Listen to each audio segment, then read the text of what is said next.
ಈ ದೇಶ ಕಂಡ ಪರಮೋಚ್ಚ ಮಹಾನ್ ನಾಯಕ, ಜನಮನದ ಜನನಾಯಕ, ವಿಶ್ವನಾಯಕ, ಗೌರವಾನ್ವಿತ ಶ್ರೀ ನರೇಂದ್ರ ಮೋದಿಜಿಯವರು ಇಂದು ಭವ್ಯ ಭಾರತದ 3ನೇ ಬಾರಿ ಪ್ರಧಾನಮಂತ್ರಿಗಳಾಗಿ ಪ್ರಮಾಣ ವಚನವನ್ನು ಸ್ವೀಕರಿಸುತ್ತಿರುವ ಈ ಶುಭ ಸಂದರ್ಭದಲ್ಲಿ ಆದರಣೀಯ ಶ್ರೀ ನರೇಂದ್ರ ಮೋದಿಜಿಯವರಿಗೆ ಹಾರ್ದಿಕ ಅಭಿನಂದನೆಗಳು.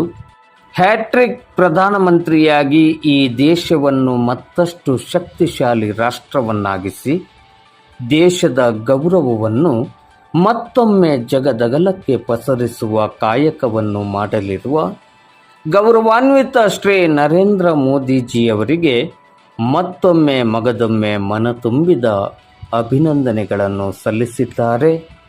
ಶ್ರೀ ದಶರಥ್ ಬಂಡಿವಡ್ಡರ್, ನಗರಸಭಾ ಸದಸ್ಯರು, ನಗರಸಭೆ ದಾಂಡೇಲಿ.